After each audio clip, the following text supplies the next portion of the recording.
Əl-Həqqa, Haqq olan surəsi. Mərhəmətli və rəhimli Allahın adı ilə. Haqq olan qiyamət. Nədir haqq olan qiyamət? Sən nə biləsən ki, nədir haqq olan qiyamət? Səmud və Ad tayfaları qəlbləri qorxuya salan qiyaməti yalan saydılar. Səmud tayfası qorxunc bir səslə məhv edildi. Ad tayfası isə hədsiz soyuq və şiddətli küləklə yox edildi. Allah onu 7 gecə, 8 gün fasilə vermədən onların üstündə əstirdi. Sən orada olsaydın, o tayfanı xurma ağacının yıxılmış çürük gövdələri kimi yerə sərilmiş görərdin.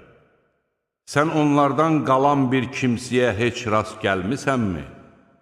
Firon da, ondan əvvəlkilər də, alt-üst olmuş kəndlər də günah işlətmişdilər.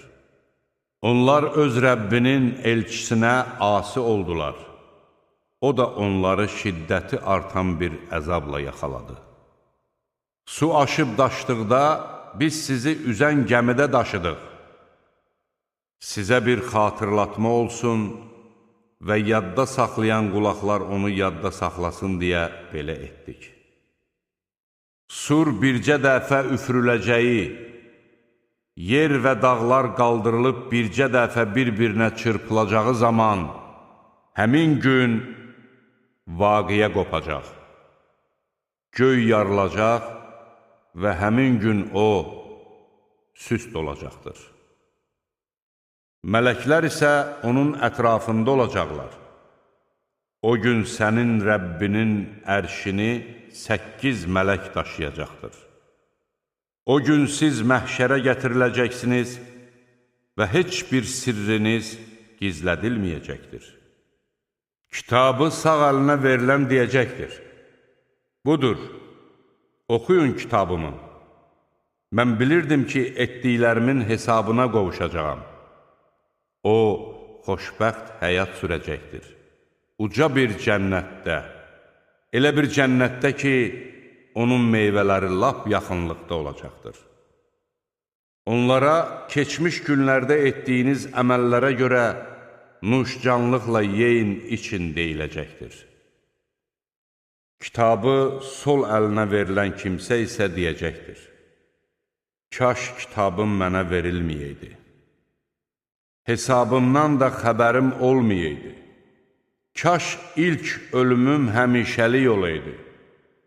Var dövlətim məni əzabdan qurtarmadı. Hökmranlığım da məhv olub getdi. Mələklərə deyiləcək, onu yaxalayıb zəncirləyin, sonra da cəhənnəmə atın. Onu uzunluğu 70 dirsək olan zəncirə vurun.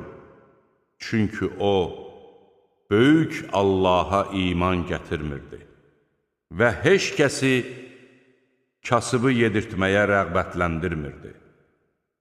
Bugün burada onun üçün bir dost tapılmaz, qanlı irindən başqa yeməyi də yoxdur.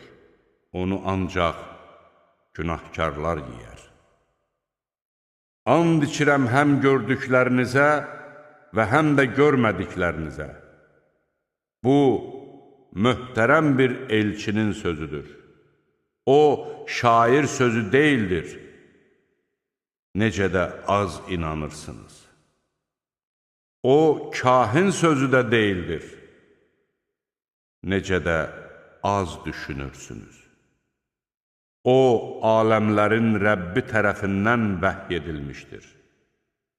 Əgər Muhammed bəzi sözləri özündən uydurub bizə aid etsəydi, biz onu sağ əlindən yaxalayar, sonra da şah damarını kəsərdik. İçərinizdən heç kəs buna mane ola bilməzdi.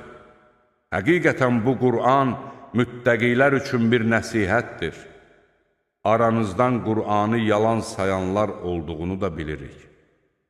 Həqiqətən bu, kafirlər üçün bir peşmançılıqdır. Sözsüz ki, bu Qur'an əsl həqiqətdir. Elə isə böyük Rəbbinin adına təriflərdir.